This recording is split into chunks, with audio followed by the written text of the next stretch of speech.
want you to come have a good time, but obey the rules. Memorial Day weekend is here, and Flagler Beach Police Chief Matt Downey has a message for those planning to celebrate in Flagler Beach. Have a great time at the beach. Remember to stay hydrated. Use lots of sunblock if you're coming to the beach. And just follow the rules.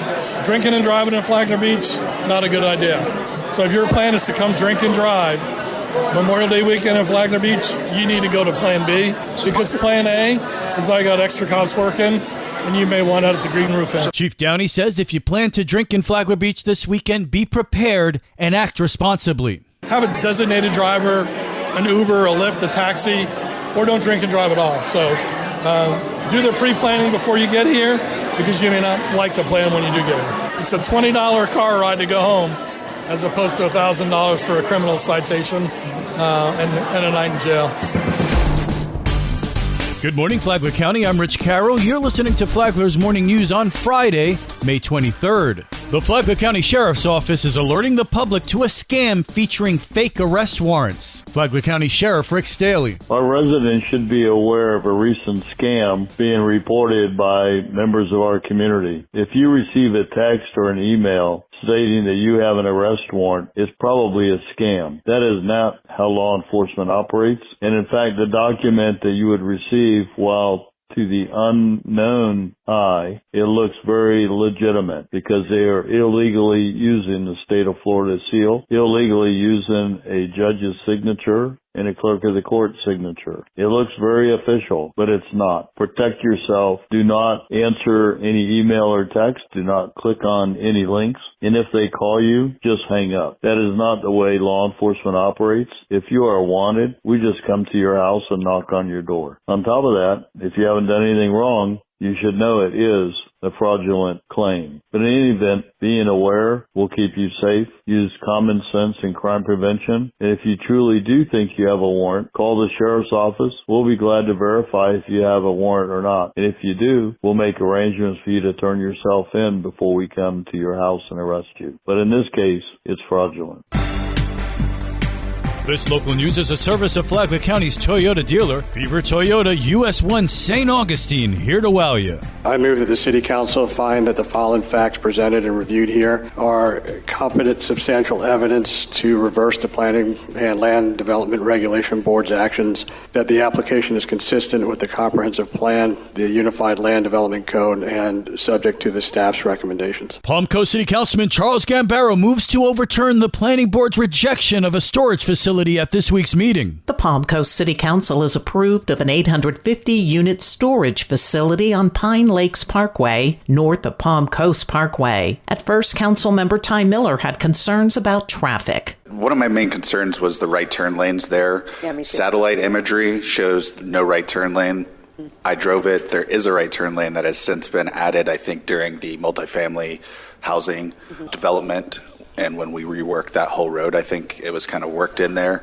So satellite has not been updated to show that, but there are right turn lanes. I was going to ask for potentially to increase that right turn lane as a buffer for traffic to continue to move through, even though the evidence presents that there's going to be a negligible impact to trips on that road. I still thought it might be appropriate, but that already exists. Originally, the board felt the project would contribute to an overabundance of storage units in the area and didn't fit with the area's walkability and mixed-use potential. Palm Coast City Council member Dave Sullivan. Part of my concern here from the planning board is that this LDC section 2.05.05A, like it or not, is subjective.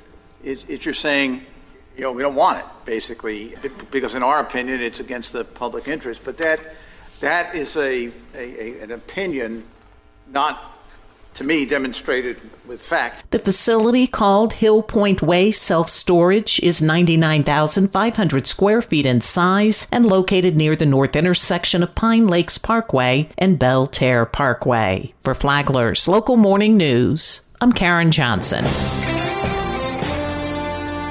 Memorial Day weekend is a time to honor our American heroes, and it's also a time for family fun in Flagler County. This is Stacy with Fun for Augie Kids. Enjoy Flagler County Library's movie matinee tonight featuring Whitebird, a coming-of-age focusing on Julian who struggles to fit in at his new school after being expelled. Immerse yourself in the lively spirit of Puerto Rico at Vincent's Clubhouse, a night in San Juan. This is a festive evening filled with authentic cuisine, live music, dancing, and a 50-50 raffle. Make a splash at the annual Pool Safety Day, where certified pool staff will lead fun, interactive activities such as pool games, mini swim lessons, and live rescue demonstrations. Travel back in time at History in the Park, hosted by the Palm Coast Historical Society. Explore the museum, enjoy yard games and local food trucks, and learn about the history of Palm Coast. For more on these events and others, please visit us on our website at fun4augiekids.com. Have a great weekend.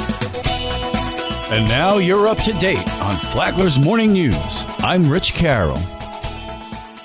And now, Mike Licio with your WNZF local sports update. It's game night in Football County. The Matanzas Pirates host Pine Ridge tonight in their spring game. We'll see a lot of new faces, but one returning star is receiver and corner Ladarian Baker, who led the team in catches, receiving yards, and interceptions. Coach Matt Forrest on Baker's football progress. We're excited about him, and he's really turned it up this offseason. So I think you'll really see a similar jump. I think you'll see a better Ladarian Baker. Kickoff is 7 o'clock at the Ship. Watch live on the Flagler Radio YouTube channel. For more coverage, listen to the Rich and Mike Sports Show tomorrow at 11:30 a.m. right here on WNZF and always on the Flagler Radio app. FPC heads down to O-Town to take on Bishop Moore. The Bulldogs will take the field for the first time under first-year head coach Patrick Turner. Turner is just as excited as his players. Oh, man, I'm excited just to see what we got, what we're going to the summer with. I've got some excellent players. WNZF will be your home for Flagler County football with 10 games this season, beginning with the 17th Annual Potato Bowl, August 22nd. Tuesday night, FPC hosted their annual Athletic Awards show. State champions Colby Cronk and Nina Borgman were Athletes of the Year. David Bosserdette was Coach of the Year, and his state champion girls wrestling team was Team of the Year. RJ Watson won the Spirit of Flagler Award for his embodiment of what it means to be a Bulldog on the field and in the classroom. Watson was a district runner-up in basketball, a district champion in football, and a state finalist in track. On the red carpet, Rich Carroll and I were joined by many special guests, including Cronk, all the way from Raleigh, North Carolina, where he'll begin play for NC State this season.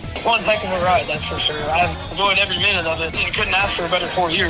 See the full show on the Flagler Radio YouTube channel. Mikhail Zizek, who won the Principal's Award in football, committed to Florida Memorial University for the upcoming year. Sporting Club Jacks, Jacksonville's first professional women's sports team, signed their first 2 players, FSU's Ashlyn Puerta and USF's Georgia Brown. They begin play in August. WNZF is your home for local sports, with updates Mondays and Fridays. From the Sports Desk, I'm Mike Licio.